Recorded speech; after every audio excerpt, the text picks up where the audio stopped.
That's exactly right, man. We come in here swinging with the little bits, and Patrick comes swinging with the big dick energy. Yeah, Right? man. He has like 3 times the brim. Right. You got to make up for other things, man. I need a Right. big brim. Well, if you do squats, then you'd have more on your ass cheeks there, driver. Yeah, that's right. That's Oh right. wait, we're not supposed to We cuss got, for the first five I minutes. can Brett Michaels it. Can you do just the one side? Oh, wait. There you I can Brett Michaels it. go. Can you do just the one side? Oh, we got an echo. You got a YouTube Yeah, open? hang on. It's my bad. I didn't realize I had I had it open on YouTube too. I had it open in like 7 different places, just to make sure it was working right. Well, everybody, welcome to the show, whatever episode this is. As always, me and Chase just talking trash to people we like, and I like Patrick. Patrick Beam, welcome to the show. How are you, Thanks, sir? man. Patrick, Man, I'm pretty great today. yeah. Yeah, it's a pretty good day. I get to wear this hat. Any day I get to do that, it's a pretty damn fine day for me, you know? Man, we wasn't going to draw attention to him. We was just going to let him sit there and chill. But that's all right. We doing the Well, yeah, funny. I didn't draw attention to yours. You did. I just drew attention to mine. Damn I it! mean, yours is an attention grabber, that's for sure. It you draws know. You it. got it. We're going somewhere. Going somewhere. We're flying somewhere. Yeah. All right. So for those of y'all that don't know, Mr. Patrick Beam in the house, former radio star, stand-up comedian, author, current host of Patrick and the People, based out of Little Rock right here, and good friend of mine. And I had a hole to fill, and he was the one that I wanted to fill it. So Well, I'm glad I could, man. That's awesome. I'm excited about being on, man. cool, man. Cool. What was your first motorcycle? Since we're a motorcycle centric podcast. Yeah, let me share with you the exciting story of my first and only motorcycle. All right. When I was probably, man, I must have been, I don't know, man, 19, 20. And man, I was a broke dick. I just didn't have a lot of money. And so I saw an ad in the paper because back then, and for the young people that don't know, a paper is actually paper that had news. It doesn't matter. Anyway, so in the paper, there was a motorcycle for sale, a KZ 440. That's a Hell yeah. Kawasaki. And so I was like, man, that looks like a good deal for $400, man. I mean, 400. I mean, and so I scooped it up and never ridden a motorcycle in my life. It was a chain driven bike, if you need to know. Yep. And I drove that mug for probably about 6 months, man, and through every kind of condition, nearly killed myself 32 times. But the moral of this story is that I was too ignorant to understand why the chain kept popping off going down the road. And it would pop off and I'd have to stop and try to get it back on, which was very hot and pissed me off a lot, And if I'd have thought maybe I should just get another chain, I don't know. It just seems like a simple idea now. Yeah. But then it was so confounding, so much so that the last time it happened, I got mad. I left the key in the ignition, rolled it in the median, and walked my ass a mile to the exit to a payphone to call, someone to come get me. And that was the end of my motorcycle riding. So I hope I've brought, excitement and honor to your stories. Didn't have YouTube University back then, so it's like, what's going on my chain? Wasn't just something you could Google, Right. Yeah, no, I was just a stupid young kid, man, who didn't know any better. That's what it boiled down to, Yeah, back then, Googling was a euphemism for a sex act that you didn't want Yeah. to be a part of. You would have YouTubed your Google. Yeah. Yeah, back then. For sure. Yeah. Now, I did love riding when I wasn't, in a rainstorm or something like that, because again, as an ignorant person, it was the only mode of transportation that I had. So, I bought it in midsummer and Yeah. rode it into the rainy season. As a matter of fact, I think it was raining when I dumped it. It's like, nope, I've had enough. I'm out. Yeah, look, I'm already soaking wet. What difference does it make at this point if I walk? Right. Singing these boots are made for walking for a Yeah. mile. Yeah, or sneakers. I don't know. Sneak. That was the other thing. If I could tell you how many times I burned my leg, man, it was a lot. I think we've all probably got an old scar over on the right side. Mhm. I know a lot of females with a scar on that right calf from motorcycles. Lots of Well, Speak for yourself. None of my bikes have exhaust in stupid places. them. that's good. That's good. No, I was the stupid thing in that equation, not the motorcycle. I assure you.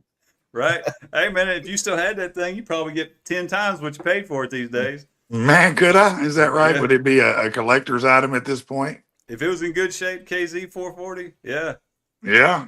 I mean, with change- inflation, it would have to be worth $8,000 to be like worth anything, though. Right. So Yeah, it'd be worth it on paper, just nobody would buy it. Right.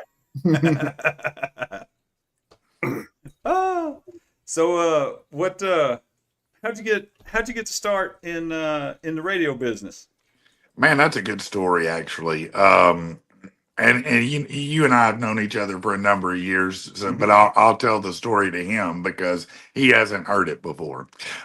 So long story short is I graduated high school and I was in the military and had the GI Bill, but I didn't exercise. I didn't use it stupidly, because I jumped into a relationship with kids that are, at 19, 20 years old. And always wanted to be on radio. That was my dream as a kid. Well, either Indiana Jones or radio DJ. And come to find out, archaeology is not exactly like Indiana Jones. So I said, radio works. So I knew that I couldn't just call up a radio station and go, hey, I want to be on, just give me a job. I had to have some kind of value to bring. And so, in my young, feeble mind, I said, you know what? People love movies. I love movies. And I don't like movie critics. They're stuffy. They annoy me. So I could be like an anti-movie critic. And so I came up with that kind of an idea to be a movie critic. And but I knew that by itself wasn't enough. I'd have to have some credibility. So I built a website back when you built it with HTML, and I knew nothing about HTML, so it was painful. It took hours to get one thing to move over here, one over here, but finally I got it built and I started doing these movie reviews comically. And people liked the website, and this was early on in web days. And then I said, well, let me see if I could write for my local newspaper. And so they said yes. And the next thing you know, I had a website. I was writing for 3 different newspapers. And I was like, man, maybe they'll listen to me now. So I reached out to who my favorite radio show was at the time. It was Corey and Jay. It was on a different station than it ended on, but reached out to him and I said, hey, man, how would you guys like to have a movie critic? And they were like, well, our show's a little bit different. Why don't you send us a sample? Which is really mostly a polite way to say, probably not, bro. You know? Um, but I did it. I put together a sample and somehow, some way they liked it. And so I started doing movie reviews for them and did that for about 2.5 years as that character. I was known as the Real Critic at that time, REEL. And they got fired. Yeah, they got fired, man. They got fired from that radio station, which was a really bad decision for that radio station because they lasted, I think, in a year they were done. It was over, just completely over. But they fired them, and I talked to Corey at the time of Corey and Jay and said, "Man, should I stay? Should I not? I mean, what should I do?" He goes, "No, stay there where you're at. But if I call you, will you come back?" I said, "Hell yeah, I will." Well, about 6 months go by, and sure enough, I got the call, and they said, "Man, you want to come?" I said, "Hell yeah, I do, but uh, I don't want to do movies anymore." And they were like, "How come?" I said, "I'm just tired of watching shitty movies all the time." You got to It's, watch all of them if you're going to be a critic, right? man, you got to watch all the worst ones if you're going to write good reviews that are fun, you know? So you Yeah. got to sit through it, and nobody wants to go see a bad movie with you, you know? Yeah. So it's like, oh, man. He said, well, what do you want to do? I said, just anything pop culture related, you know, anything I could rant about. And he said, well, you're going to have to change your name. And ill-advisedly, I changed it to Patrick the Angry Viewer, you Yeah. know, and it seemed like a great idea at the time. I kind of ganked it from the Angry Beavers, you know, and, and I said, Remember the well, name here. you know, so if Patrick the Angry Viewer, anything I view, I could talk about. Well, that went on for about 2 years, and the rant started doing pretty good, you know, good enough that I decided that maybe I could try a little stand-up comedy, you know. And so I started putting out these greatest rant CDs, literally, and I started adding some stand-up material to it, and people just were gobbling it up. They loved it, you know.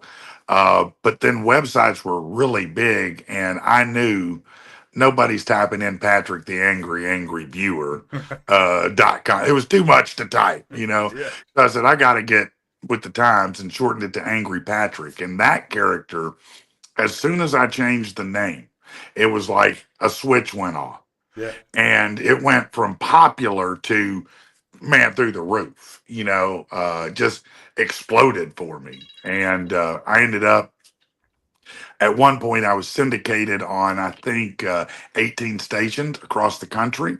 I was in Boston, Denver, El Paso, Mankato, Minnesota, all kinds of places, you know, and it was really cool. I was just about to route. Matter of fact, I'd hired an agent and was routing a tour to go do stand up nationwide. And one of the, because I was finally at the point I'd been doing it 7 years free, showing up every Friday, you know, and I was like, yeah, maybe I need to make some money here. And, one of the co hosts decided to step down. And that was kind of my crossroads of, do I want to take it on the road, go grind it out and try to find, you know, the big Kevin Hart style fame? Or do I want to be a bigger fish in a little pond? Yeah. And I chose the latter because I had kids at home, you know, and I thought I'd rather be home, you know, and I'm so glad that I did, because I got to spend 14 years as co-host of the number one morning show, which was dope as hell. And it was a lot of fun. It's still a lot of fun. Matter of fact, the new show may be more fun. I don't know. Well, that brings me to my next. That was the past. Let's talk about the present. How's the new show going? It's it's going surprisingly well. I don't know why I say surprisingly. I guess because it was such a different adventure for me. You know, Yeah. when I left the station, The Edge, it was not a happy place for anybody involved. Yeah. I wanted to stay. They wanted me to stay, but they didn't want to do what I wanted them to do as far as the show went. Right. And so I asked to be out of my contract. Well, they did agree, but I had to sit for 6 months and I couldn't do anything. I could barely post any videos at all. But certainly nothing that was promotional, nothing that was akin to what I was doing. I couldn't launch I couldn't do anything, you know? And so I just sat for 6 months. Well, meanwhile, I started thinking, well, I might want to do a kind of an internet version of the radio, you know. So I would Yep. stream an audio track just like all the other radio stations do, right? Mm-hmm. And so I started exploring that. And luckily, this guy that I'd worked with before and helped out, his name's Gunner. Gunner, I'd messaged him a question about it because I knew he knew tech. And he goes, man, do you want some help? And I was like, well, bro, I don't have any budget here, man. You know, I'm out on a limb. And he goes, man, listen, I just want to help because I miss you guys, you know. And I said, well, shit, come on, man. And thank God, because he really opened my eyes to the universe that could be, because I was so paradigmed into just doing a talk show that was ears only. Yeah. And he goes, listen, man, He said, you can spend a lot of money to do that, or you can just modernize and go video, and we can go on all these platforms. And I was like, man, you think anybody would care about that? He was like, hell yeah. And I was like, he goes, man, actually, it's not going to be any more to do it than it would the other way. Yeah. And so, lo and behold, we built this amazing studio. Everybody, all these businesses in the community stepped up to help me out. Pitts Auto, stepped up to buy the equipment. Game Time Wraps, wrapped our amazing studio that looks like a spaceship. So many other businesses were chipping in. We had an amazing console, Starship console, custom made for the show. Just everything lined up. And, we immediately were able to start interviewing celebrities based on my experience with, the people that booked those things. Yeah. And it just started taking off, and slowly but surely, we've not we have failed to have a month where we haven't added more subscribers, more people across all the networks every single month. So it's been unbelievable, and it's the most interactive experience for me, because, and Jason knows, Jay knows that, if you come into our chat on YouTube, it's a whole different arena. It's really different, because it's like its own ecosystem in there. Would you agree with that, Sorsby? Oh, yeah, 100%. 100%.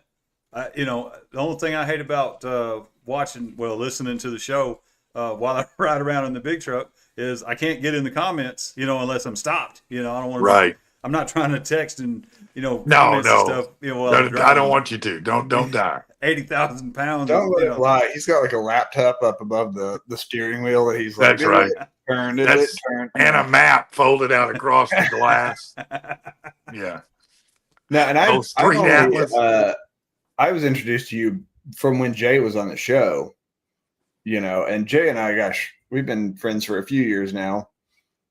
It's kind of one of those things where, we met through motorcycle stuff and through YouTube nerds and everything like that, hanging out. And, Yeah. Of course, my wife, who's not here right now, was just kind of like, oh, you and Jay are like boyfriend, like immediately.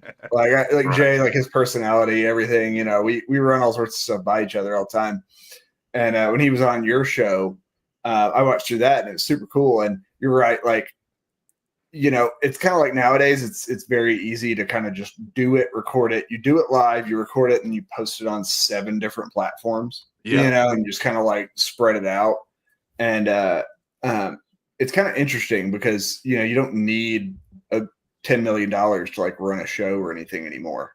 You need a few cameras, you need a set or whatever. Hell, this is my set, is my home office, whatever. I'm you can kind of do whatever kitchen, you want to do. the kitchen corner. So yeah, right. If I'm gonna be honest, what you have to have is a camera, yeah, a decent mic, and some compelling content. If you got that, you might be able to draw an audience. Now, got 2. it's Yeah, I was about to say we've got 1 and 2. We're still working on 3. You're doing all right, I think. But it is interesting because once you get those 3 and you're kind of got a rhythm for the show, then when you start adding those layers, it really becomes a cool experience, a textured experience that we've been able to provide, I feel like, for the viewer listener. And it's interesting because there are things I couldn't have provided to them at the other place. Yep. And that's a lot of fun, for me to be able to create these more unique and I think more personal experiences, honestly. Yeah. Yeah. And I like the live format, and I like, because I grew up on morning radio. I get up at 6. Even when I was a kid, I get up at 6. I'm in the truck. The radio alarm, my alarm goes off. It's the radio coming on. It's not a buzzer. It's the radio coming on at 6 a.m. Get Yeah. up, brush my teeth. I'm listening to morning radio. What is it? Tim Bev and Bad Dog out of Memphis. 30 years ago. Yeah. And and it just, all of my jobs have pretty much had a steering wheel in front of me. So I've got a radio. Whether I'm working on Right. the farm or whether I'm driving truck or if I'm riding a lawnmower or whatever, I've always had morning radio in my life. And, of course, I used to listen to you at the old station. Uh, but now, with the added, like you said, with the added layers of video on top of it, there's so much more that you can be involved in it if you're watching it live. Of course, riding in a big truck, I just turn it on and then set it down because I don't want to Right. be distracted. Obviously. But when I'm sitting there waiting on the customer to show up and I've got 10, 15 minutes, or I'm waiting on them to get my equipment ready, I pull it up, set it up on the dash, but there's so much more. You feel more involved in it, Well, that's exactly what I think, and a lot of people, even my wife actually, are like, why do you get up at that time? Why do you do it so early? Because to some people that seems counterintuitive, but for me, it seemed like where I needed to, the space I needed to occupy, because that's where a lot of people knew me from, that time frame, that window of time. Also, I feel like the landscape in our local radio is a little commercialized right now. It's a little bit generic. It's pretty soft in yeah, my mind, and so by being there, it gives more people a chance, I think, to discover me and migrate over. Maybe one day it won't be in the morning, but I don't know. It may always be because that's just what I'm used to. And that was the show I wanted to do. But it is cool that you can still watch it after the yeah, fact, and enjoy it in a whole different way if all you did was listen to it. yeah. And you're not just inundated like terrestrial radio. It's what, a 5 minute commercial break every 7 minutes, and then a 10 minute commercial break. You can't skip it. You got to suck it up. No, you're gonna have, between 4 and 6 minutes commercial, and then you're either gonna have one or two songs depending on the time of Yeah, the hour. So at the bottom of the hour, which is the 7:30, you're hmm, gonna play one song. At the top of the hour at 7 o'clock, between 7:55 and 7:05, you're gonna play two songs plus some more commercials in between them. So it yeah, really gets that window away from the talk part that you're most interested in. It'll suck the life out of it. So we were lucky. I mean, we had a lot of people who stuck around in spite of that. yeah, But one of the things that I didn't want to do was that. And so for a long time, I tried to do it with no breaks, but I realized I'm human and I can't do that. you know, I did try, I gave it a diligent effort, but necessity is the mother of invention. yeah, And so luckily I stumbled across this stupid AI, website that would allow me to take words I write and make songs with them.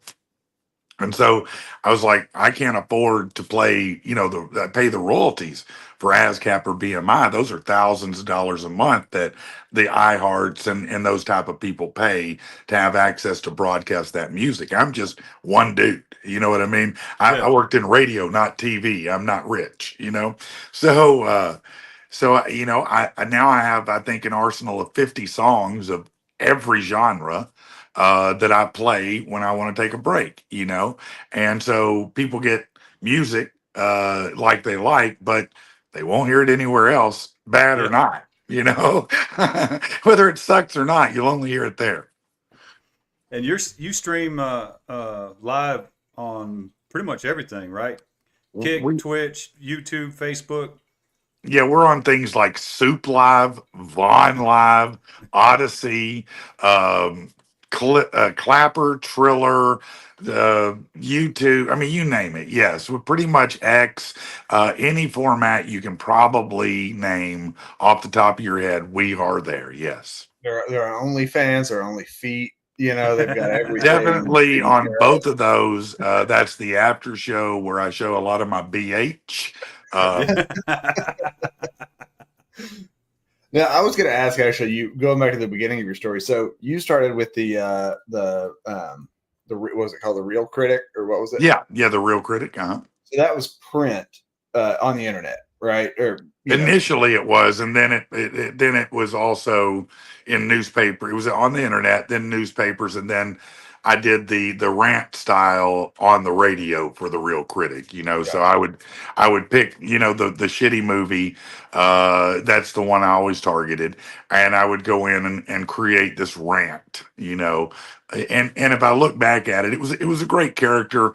It got towards the end to me, it felt one dimensional, and so escaping it was really great to do because it had a lot of binders on it that were difficult to work around as a comedic act, as a comedic element. Yeah.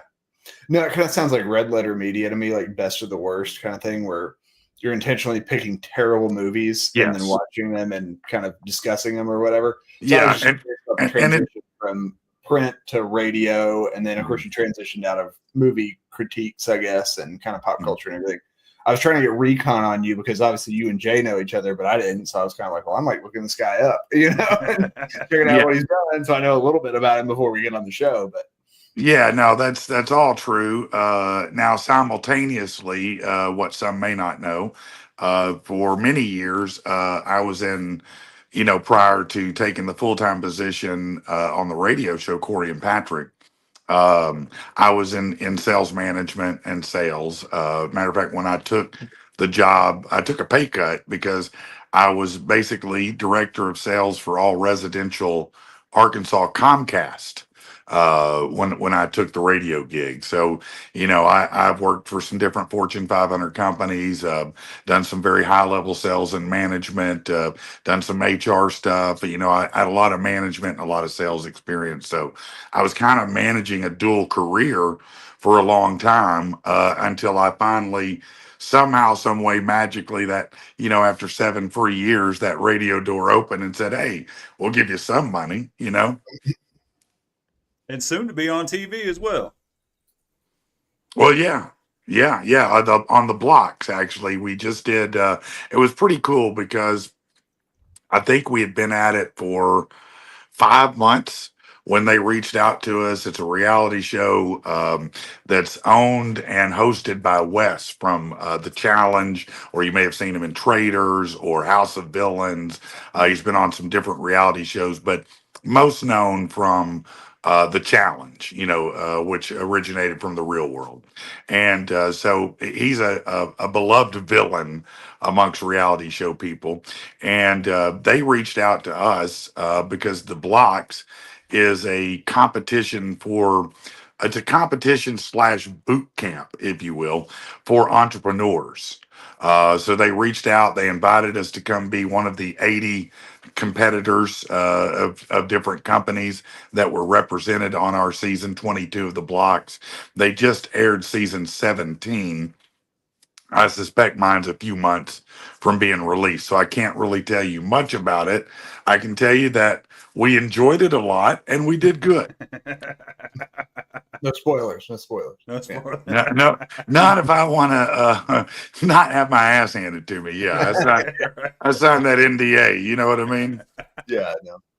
Yeah, and they have more lawyers than I do. Trust me. Yeah. No, it's cool, like hearing your story and And now for something completely different. Sorry, Nice. that was my bad. I was waiting for that, and I was going to cue it up, and it just went to straight playing. So It's a good transition. I love it. yeah, just cut Chase off and throw some shit. no, I was like, I wasn't cued into the transition, so I'm here for it too. I guess I don't know what we're transitioning to. It was very exciting. Yeah, well, I was so. Speaking of movies, we all love movies. Yeah. Have y'all heard the hot take on Indiana Jones not being he was completely ineffectual in the first movie? Like there was no reason for Indiana Jones to even be in the story In Raiders of the Lost Ark? in Raiders of the Lost Ark. I have not heard this, but I'm here for the argument. I'd have to think about it Okay, so if that's true, but I'm here for it. Go ahead. So if Indy hadn't have been there, the Nazis still would have found the Ark of the Covenant. Okay. Okay. if Indy wasn't there, they still would have got the Ark of the Covenant anyway. And Okay. if Indy wasn't there, they still would have opened it and melted all their faces off. Well, that's probably all true. The only thing Indy did was make sure it got put in a box and sent to the museum after everybody's faces got melted off. Which That's was the only- relevant later. That's was the kind only of reason relevant. he needed to be there, was to pick up the pieces. Well, The whole rest of the movie. And that's what the English and the Americans are for, is to just take historical artifacts and ship them elsewhere. no, that's a perfect analogous statement for United States. You know, that's what we love to do. Right. Love to take things, put them somewhere, and go, "That's ours." Yeah, Yeah. we'll take that. Especially the British Museum. They just go, nope, that's ours, and that's ours. And that's Yeah, ours. yeah. No, I was Patrick. I was like trying to piece together your timeline. You know, thinking about like you Yeah. talking about. Well, I was going to be an archaeologist or a radio guy. Right. You know, because of Indiana Jones. And I'm kind of thinking in my head. I'm like, yeah, when I was in like, gosh, probably junior high, maybe early high school, we all went to the University of Arkansas for like, you know, college day, and everybody had just watched Jurassic Park, and so everybody's like, we're all going to be paleontologists. You know, Yeah. it's like literally everyone's going to be. Yeah, everybody was going to be Dr. Grant or Ian Malcolm, right? Yeah.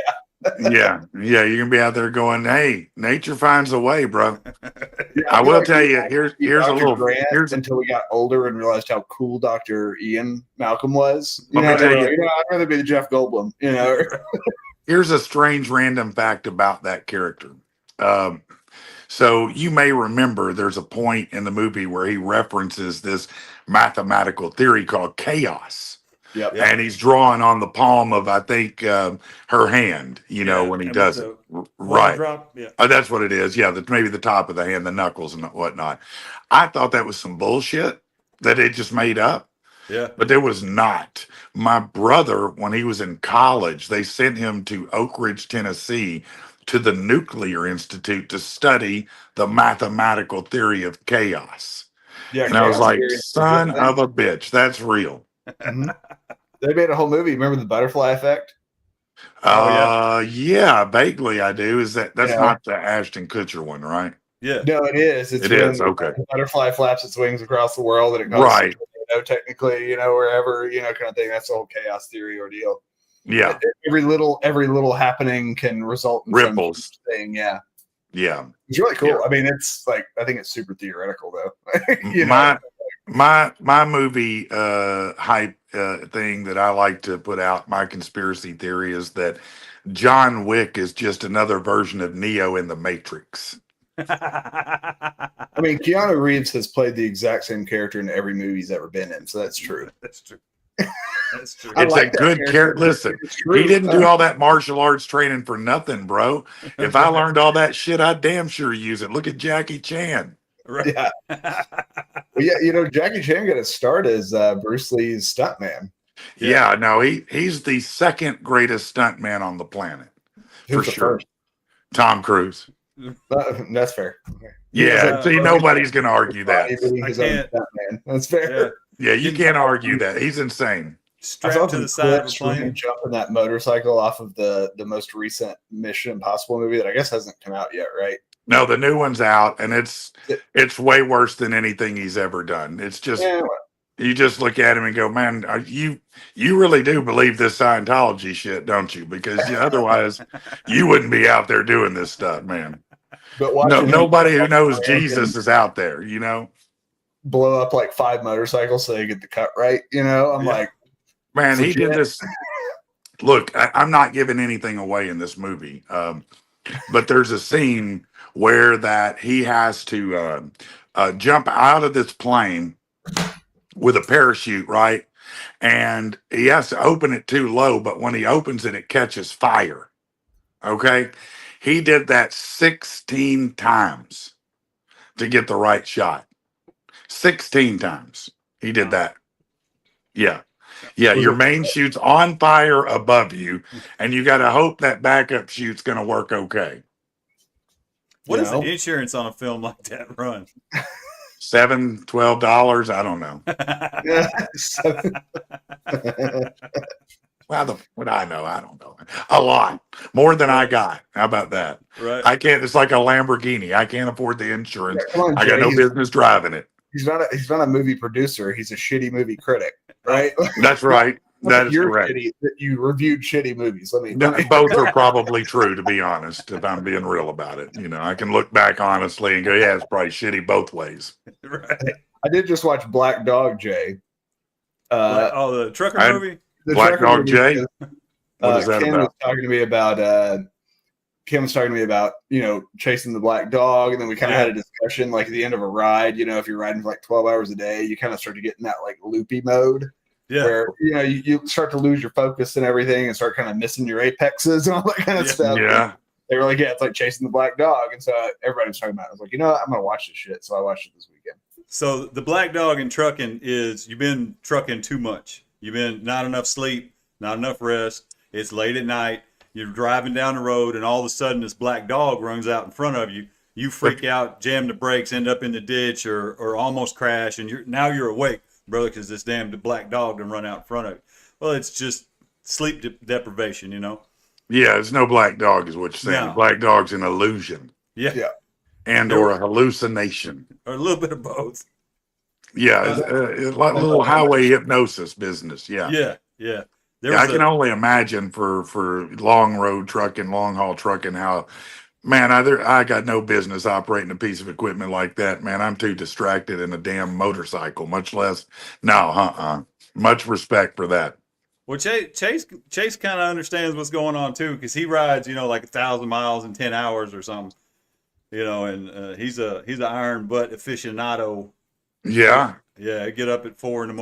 and ride to fucking Gulf of Mexico and turn around and come back. on your motorcycle? Yeah. Yeah, man. I guess you got a good seat, because I know that I could ride about 20 miles on mine and my ass would feel like I'd been violated.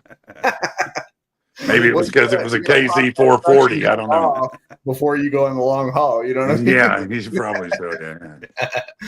No, it's a thing, right? Like, I mean, I'm sure it applies to anything that you do, that you're operating things at high speed or lots of things at stake or whatever, and you're doing it longer than you should technically be doing via OSHA standards, kind of thing. Yeah, right.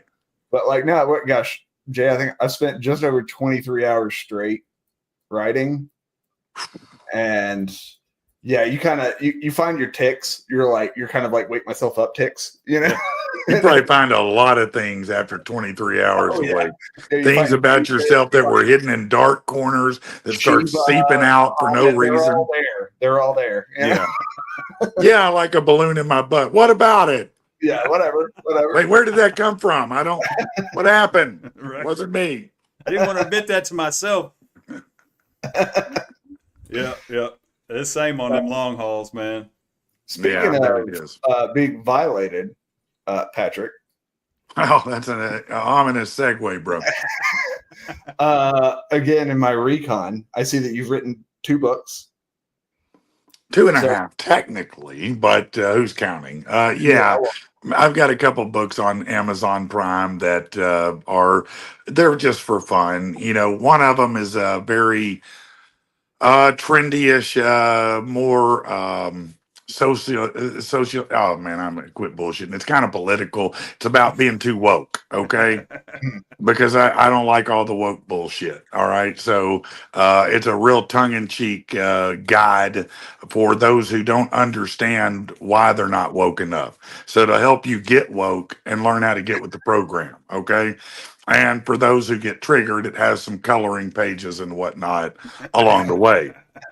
It's like a reverse 1984 cliff notes of it. Yeah. And I was like, I don't know which way he's really going. This is all comedy. Is there kind of whatever? Which obviously I didn't read it. I apologize. This was this afternoon. So no, you didn't read them both this afternoon. I kind of had the feeling it was sort of making fun of that whole thing. Which you wrote that one in 2000, or you published it in 2019. Yeah. It was really right before the pandemic. And so, when all that hit, I thought, oh man, this shit'll blow up, man.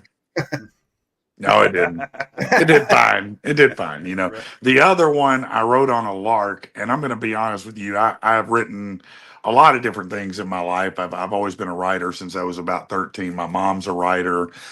She always has been. And so it's kind of in my DNA.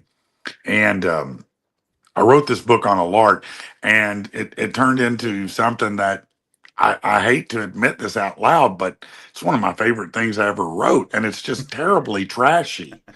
But it's called Hot Blood, or what is it? Cold Cold Blood, Blood, Hot Hot Love. Love. Yeah, I was yeah, like, I know the yeah, name of the book, and he doesn't. yeah. I'm sorry, man. Hey, I get up early. Okay, so. So we were talking on the show that I was formerly on, Corey and Patrick, about this lady who had gotten famous. She was writing this dinosaur porn, basically dinosaur erotica, they called it. And I was like, well, shit, I could do that, man. And he was like, well, why don't you do it? And I said, well, I guess I will. Well, first of all, the first thing I learned is, man, there's a lot of erotica out there, and Yeah. every creature you can think of has been boned somewhere. It doesn't matter if it's the Yeti, the Wolf Man, it doesn't matter. It took me 2 months to find an unscathed creature that I could violate. And it turned out to be the Scape or Swamp Lizard Man out of South Carolina. I'm sure everybody's heard of him. And Yeah, I read that, and I was like, I read the synopsis, then I read the yeah, comments. And I'm like, is the skateboard swamp lizard man, like, is that one term for a thing? Like, I honestly didn't know. yes. What Yeah, is yeah, that? yeah. No, that's what he is. That's his thing. And so I wrote this erotica book that's based around this lizard man and this doctor by the name of Willow Bone Rider. No pun intended. And it turned into this story. I couldn't. The problem was, even though I was doing something that was just absolute trash, I just have such a problem with bad science Yeah. that I like took a month just to look at the science of skinks and lizards and all this so I could make sure somehow that was accurate. Why? I don't know. But it had elements. It ended up with comedy, horror, erotica. I mean, it's just like everything in one. And when I got done, I said, I like this shit. It's kind of fun. It's just real dirty. Right. Real Yeah, I'm not gonna lie, dirty. you remind me of Dave Attell. Okay, Like, I'll take that. Late Night with Dave Attell. You remember with him Yeah. going and just talking to random weird people, Yeah. Yeah. like in the middle of the night. Like, that's like the vibe I get from reading your book reviews and your everything. It's just kind of Yeah. like, it seems like he just like kind of likes to talk about stuff. He doesn't care That's what it. it is. You know? I know a little about a lot and not a lot about anything. So, I do. I love to talk to people. Uh-oh. Uh-oh. Is that our commercial break, Jay? Is that Yeah. Where's your song? Where's your AI song? Oh, I need you hold on. to throw that up there. And now Oops. something completely different. All right. So anyway, I got to cut. Oh, and then Chase disappeared. that's great. He just vamped. He's gone. All right, I dropped the screen down and he disappeared too. Yeah, he spontaneously combusted like a drummer in Spinal Tap. Right. Talking about me? What? Yeah. What? No. Oh, hey Chase, where you been? I haven't even shown my I'm infirmed at the moment, and I said I told Jay I was going to need 90 proof, so I can't have Percocet. So here we are. There's Okay. the throne right there. Well, that'll ease it. That'll ease it down. Well, Chase, I'd make you proud today. There's not amaretto in the cup today. It's actually whiskey. So. Oh, look at you. Now, Jay, we spent, what was that? A few days, I guess, in Eureka Springs during Spring Fling.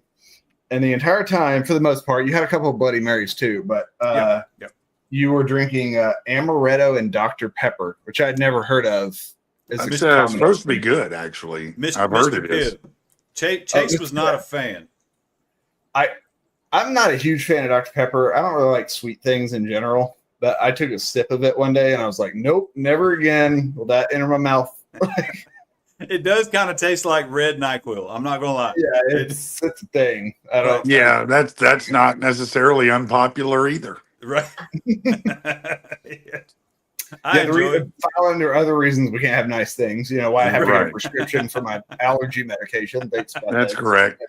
Man, we were just talking about, I don't remember who I was talking to, but I was like, man, if I could tell you, I said, people just don't understand that, man, in the 80s, bro, in the 80s, man, if you got a cold, you'd go get this stuff called Actifed. Okay. And Actifed's active ingredient was this thing called ephedra. And ephedra, as you may know, was the primary ingredient often used to manufacture methamphetamine. So basically, Actifed just would get you buzzed up and take care of Oh it, But then you could also buy these little tablets called mini thins, and you get them at the grocery store. There you Walmart go. gives it to me in a plastic baggie. Well, you got You know? see, that's professional level. We were just stupid young kids, But you could get these mini thins in these little packages about this big, and there'd be 4 of them in there, and a lot of mini thins were consumed as a junior and senior. I'll tell you that. I'd be in class like, yeah, let's go. I'm down to learn about the parabolic. That's right. I was going to say something smart. And Let's talk about the endoplasmic reticulum. No, Come on. that's where he was supposed to be learning about the skateboard swamp lizard man. Correct. If you'd been studying then, you'd have learned about him. I did have to tab forward to remember that name. I didn't know it off the top of my head. That's why I went white and then I went black. Yeah, no, it's a tough one. You got to. But he's got an interesting lore. How about that? I feel compelled. How many pages is that book? Let me see. 89 pages. I'm going to buy 89. You I'm should gonna buy that book and read it just because, like, reading the description and shit. I'm like, I mean, it's crazy. The worst things I read in my life, I bet. I'm not making that commitment. At the very least, I will know more about. But if you do, I would appreciate a review of any kind. And I don't even care. Any kind of review. Interesting reviews. Like I literally did. Jay, I did my research. All right. I was like, man, we've had a bunch of bikers on here that we already know. So I'm like, oh man, I don't know this guy at all. So I gotta like Theo Von this and have some weird shit to talk to him about. And here we are. There's no shortage, bro. There's no shortage of weird shit in my life. We could talk for days upon days upon days about weird shit that's happened in my life. But Jay already invited me on your show. Yes.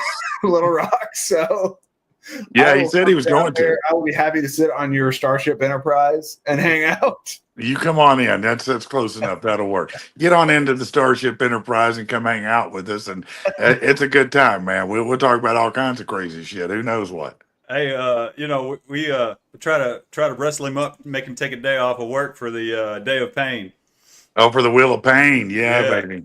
Yeah, we've got an epic day coming up soon. Everybody's taking a spin. So everybody's got pain coming to them. We're a real weird show, man. I mean, it's a weird thing. I think, I have adopted from one of my co-hosts, Rich, said a tribe for the tribeless.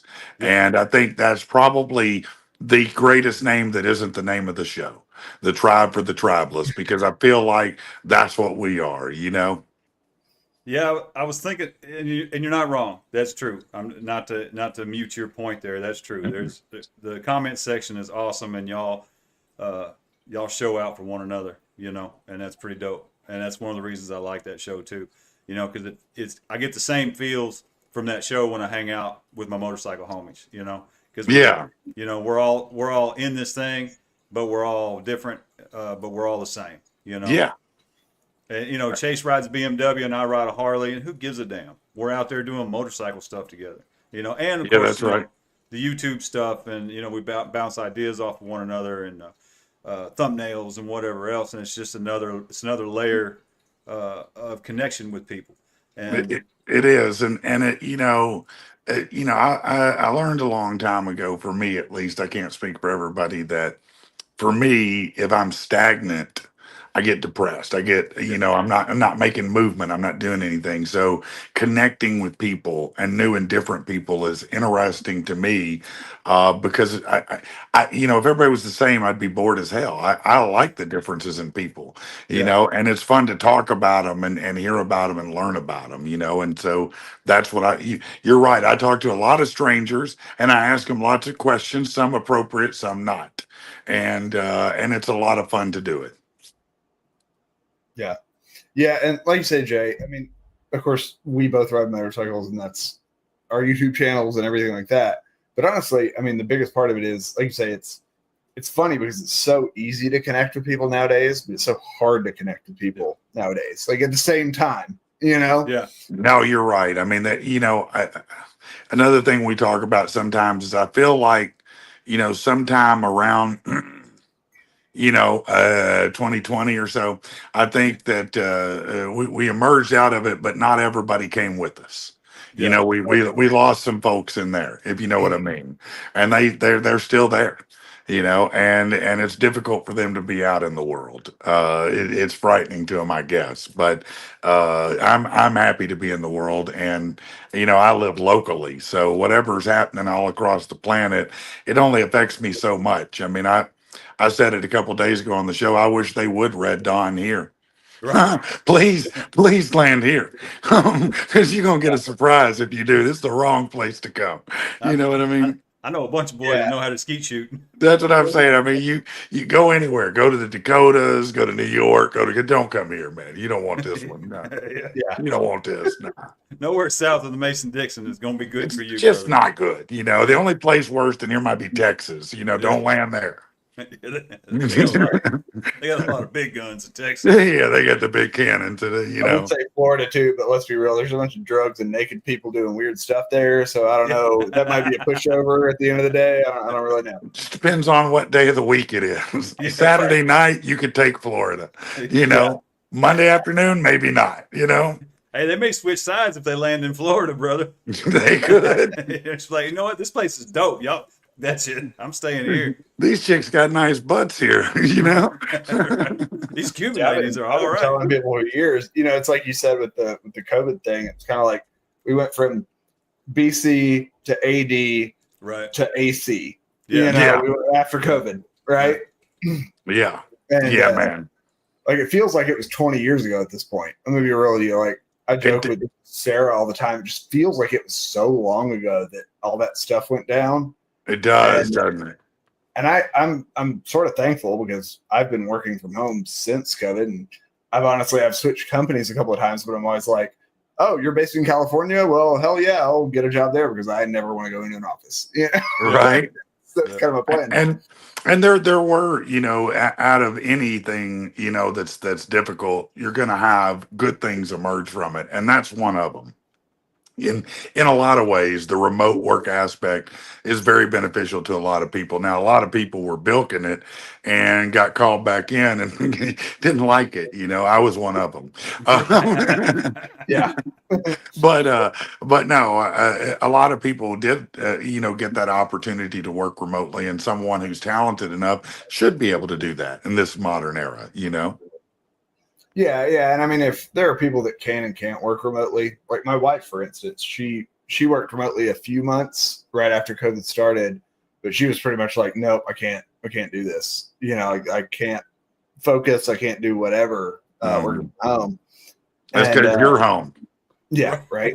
Actually, I've kicked her out of the house anytime she's like, home. I'm like, nope, you got to stay in your side of the house. Like, you can't interrupt me. You can't be they can't do that.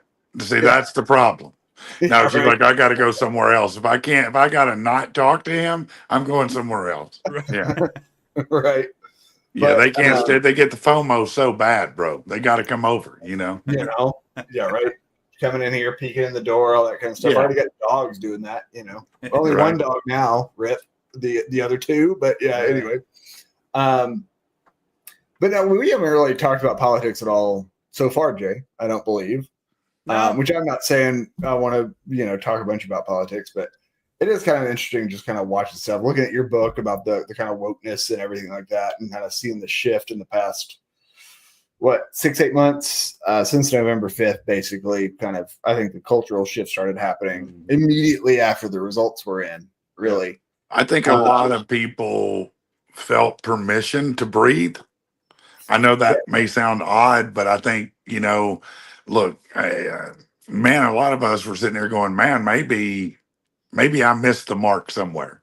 Maybe I missed this boat and I didn't realize it was time to make the turn and I'm on the outside. Thankfully that was not the case. I was like, oh, common sense can prevail. That does not mean that I think anybody is infallible or does everything right, because I'll tell you, my personal belief is if you still believe that one side or the other is looking out for you, welcome to the WWE, because that's where you're at. But I am excited to see that some things that have been status quo since I was a kid are changing, and that's potent. I mean, we always joked when I was a kid that the joke was $100 hammer, right? Oh, they pay $100 for the hammer. I mean, I've been hearing that since I was a kid. They've been using and abusing money, right?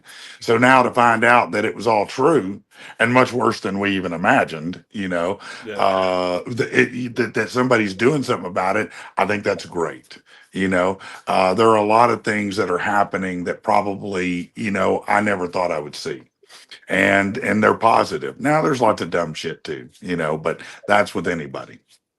yeah, yeah. And Jay, I don't know if you even know this. I mean, I went to college. I have a political science degree. I did my senior thesis on the war in Iraq, and of course, at that time when I was going to college, the Middle East was everything in politics, right? So Right. everyone was focused on the Middle East. Yeah. And it used to be so policy driven. I was a policy guy, like a policy wonk, basically. That's what we cared about. That's what we talked about. And it became so red versus blue. I would say after like when GW started his second term, it all just became like a football game. Like whatever your side says is bullshit. Whatever my side says is the absolute truth. And that it's been that way ever since. And it really, I would say it started even before that. I would take it all the way back to Reagan, but certainly Clinton was very polarizing, and a lot happened at that time. But you've heard a lot of people say, I didn't move from the party moved from me. And those are facts, because for me, I always thought, well, I've never been really left or right. I'm socially more liberal. Fiscally, I'm more conservative. I'm an unapologetic capitalist. I love it. I think capitalism is the best thing in the world if you want to be able to liberate yourself from tyranny or anything else for that matter, or just the heat of Arkansas with some AC, bitch. You know what I'm saying?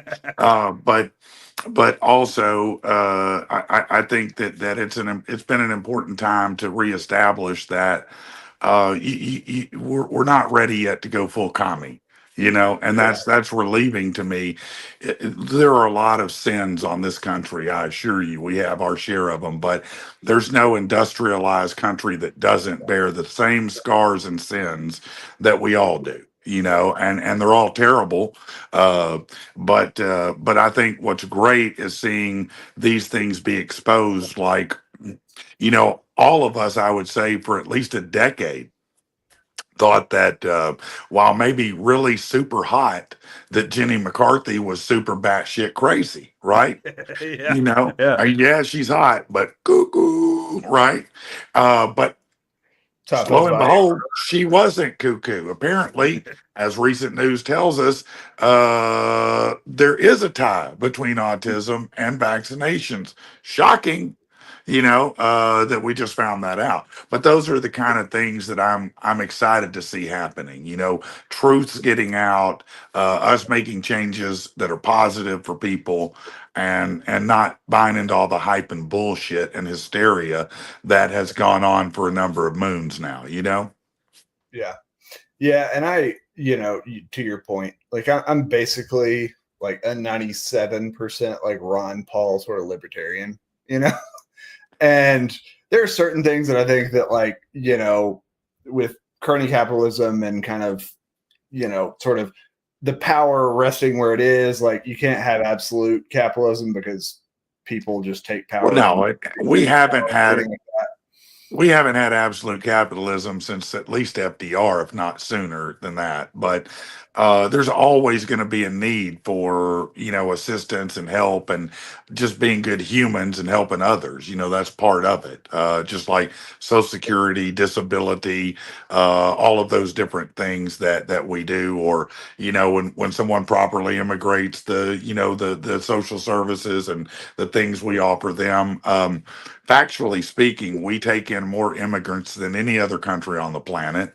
All of Europe practically would fit in Texas, and people don't quite understand that. We Yeah. donate more, we give more, we take in more than any other country. But yeah, there's lots of fault to go around on all sides of it, man. I'm like you. I don't have an allegiance to anyone other than common sense. If it passes the smell test, I'm good. Yeah, right. Yeah, there's no There's whoever's no in power can make mistakes and can make dumb decisions, and I'm not beholden to any of look. them. Look, I'm like anyone else. I love to be entertained, and I love comedic shit, and I like ironic shit. Uh, but as much as I do, I get aggravated with 45, some and 47 now, 47 for getting in these Twitter battles with these clowns, like Taylor Swift or any of the other ones. Add Elon to the mix now. These Twitter battles I can do without. It's like, don't be a 13-year-old girl. Just move on with the business of the people, would you? But I understand too that to take those policies, I have to take that Twitter finger too. Well, I was about to say, we all get drunk and say things on social media at 2 a.m. But actually, I don't think Trump drinks. So Never. no Just excuse. just Diet Cokes. Yeah, right. Yeah, allegedly. Yeah. Allegedly, right? Yeah, I don't. Yeah. Look, everybody says that when you get him outside of a pulpit, basically a microphone, that he's really a different cat. And I get it. He puts on kind of that strong man of the '80s action hero vibe. He's Arnold, he's Bruce. He's all those action heroes of the '80s wrapped into one. And listen, he's too old to change that now. He's not going to change it. He's going to tell you to suck a dick, and he's not going to think twice about it. And you're like, you don't have to, you don't have to, right? But Yeah. he does. He does have to. When Jay showed me the picture that you were like, when he's like, I'm making a thumbnail and asked Patrick what he wanted it to be, and he sent me the thumbnail. I was like, is this like Duke Nukem Alex Jones? Like, is that what I'm looking at right here? No. No, please don't put me in that boat, man. I don't need to be in that boat. That ain't me. Like, No. like 20% less conspiracy, and I was like, the frogs aren't either. Just buy. No, there's no tin hats, man. You could have thrown me with Carlson. You could have thrown me with shit. I would have took Hannity, but not that one. I mean, shit, man. You may as well call me a pedo. I mean, what are you doing, man?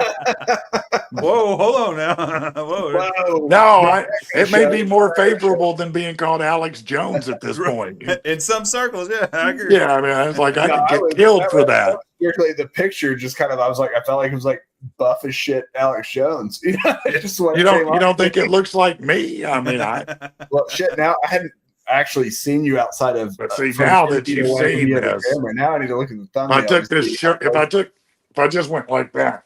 Oh, See? there you go. Oh yeah, there you go. spit Much image. better. See, that's Spit closer. image. Where's your pile of ivermectin? Just pop that shit. Ivermectin. I got to go put on my tinfoil hat and see if I can get over this flat Earth. You know what I'm saying, baby? You got any stand-up dates? No, man, I don't. But I just did the week at the Looney Bin, and we are getting ready to work out another show. I'm going to try to make it for this fall, I hope, and put a big show together. I'm really excited to do it, actually. Well, Jay, are hopefully. you going to put links and stuff to his channels, everything in the description? Yes, sir, I will. Okay. I was like, 'cause I honestly need them. It's real. Patrick and the people here on YouTube trying to hit That's it. 1,000. That's Y'all it. Trying to like get to and that subscribe. grand. Yeah, hopefully things will work out. We get a little comedy up, a little closer to the Northwest Arkansas. Man, I'd love to come up and do something up there, man. It'd be a lot of fun, man. I think that, I've always been what I would call a blue collar guy as far as my relationship with the community. And so, I've always been friends with like the Punishers Motorcycle Club and, all these other different, the Kilted guys, the Motorcycle Club, all these different, Jay has been a rider. A lot of friends have been riders. And so, motorcycle guys and gals are people that are my people in my mind, so coming up to do stand up for them is to me a no brainer because it's like talking to my own friends. You know what I mean? Yeah. So yeah, I'd love to come up and entertain at some point.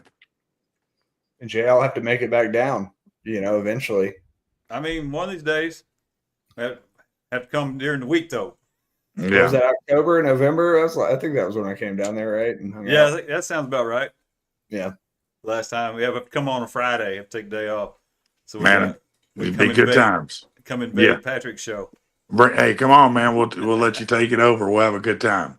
Hey, y'all let me know. I mean, you said something about the battle, whatever it was, and then didn't elaborate. But Which one? Which battle were we talking about? The what The was day the day of pain, the pain. Oh, day the Wheel of Pain. Oh, when all those guys, yeah, it's not me. I've taken my pain recently. But three of them are getting ready to take it. So it's very exciting to me. I get to watch the pain be inflicted this time. So that's joy. You see, that's the sickness in our show. I'm sorry. I shouldn't even admit this live. I apologize. No, I hoard myself out once again. I traded my body for compensation. You did. You did, in fact, do that. And good luck to you on that, by the way, because that hurts. Go watch the slow-mo over and over.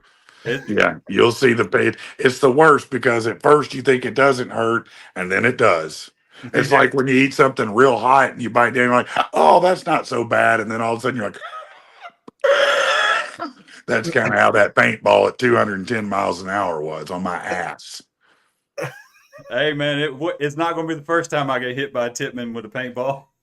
At least, hopefully, it won't be frozen this time, and it hurt a lot less. That's a plus. Yeah, if it had been frozen, I probably would have just laid down. Right, just crippled over to the side. Yeah, I'd have just pretended I got knocked out from an ass shot.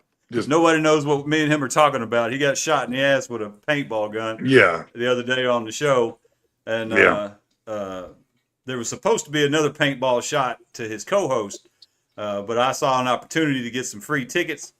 He did, and he capitalized on that. You see, there's that capitalism in you right there. Right. Yeah, maybe we could barter for this shit. Right. I'm gonna get free. I see an opportunity here, and all I got to do is get shot by a paintball. Yeah, I'm down. Let's get going. I would do that too. I mean, why not? Right. The bruise. I wish I had gotten something out of it when I did it. I should have thought of that. Right. I'm not that bright. Well, the Wheel of Pain's not exactly that bright either, but it makes for good content. It does, doesn't it? It was really just a horrible idea. I don't know why I came up with it, and I'm sad that I did, but it's awesome. Explain the Wheel of Pain. Yeah, the Wheel of Pain, different reasons, often gambling on our show, results in someone spinning the Wheel of Pain. And on this wheel, there are many varieties of pain. There's kendo stick, there's, tortilla slap, there's being shot with a paintball. There's a wide variety of being a gut punch from an MMA guy, Nathan Kirby. There's all kinds of these torturous things on there that one has to endure when they land on it, and they have to think about it usually for about a week before it happens. Yeah.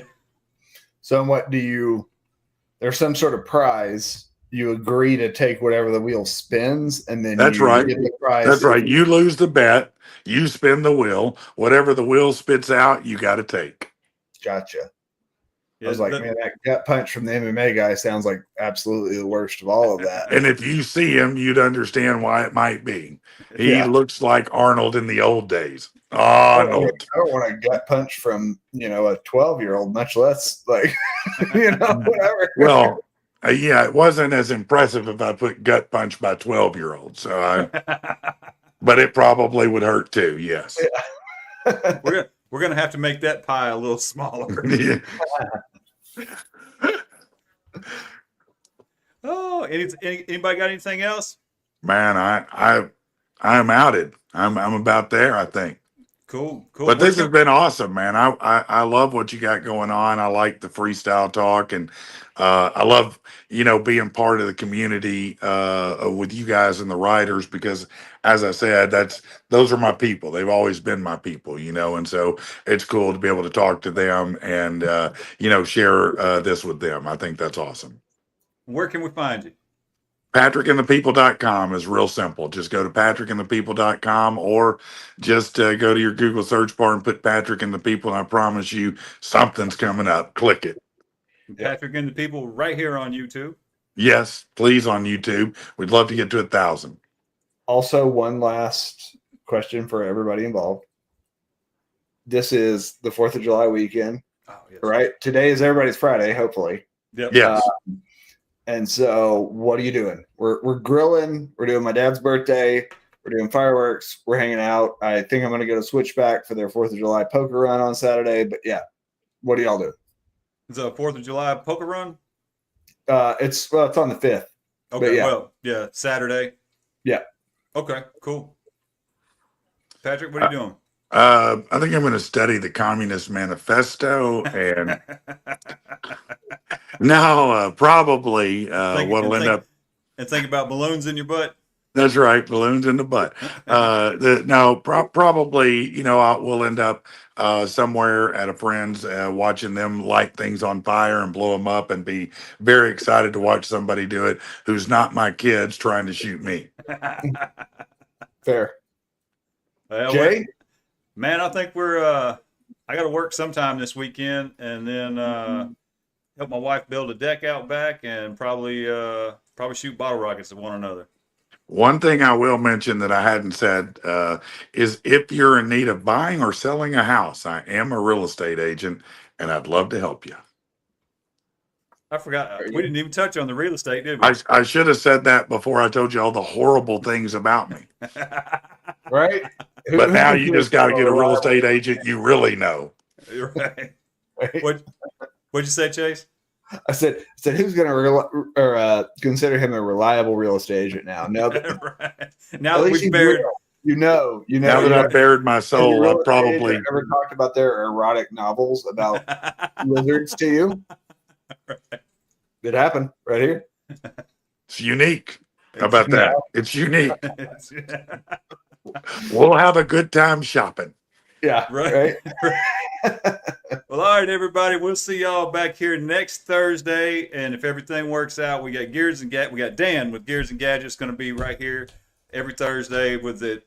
We can do next week. I lost my whole train of thought. Just crashed right there. Hold on. We're going to edit this part out, right? Black dog right there. He just saw it. I saw the. Well, actually, it was a black dog, but anyway. Y'all come back next Thursday at 7 o'clock. We're going to have Gears and Gadgets on next week, and God knows what we're going to talk about on that podcast. It's going to be awesome, though. It will be awesome, regardless of what it is. Thanks for hanging out, Patrick. Man, it was my honor. Thank you guys for asking me. Yeah. Great to talk with you, man. Both of you, of course. Night, everybody out there. Late. Okay. And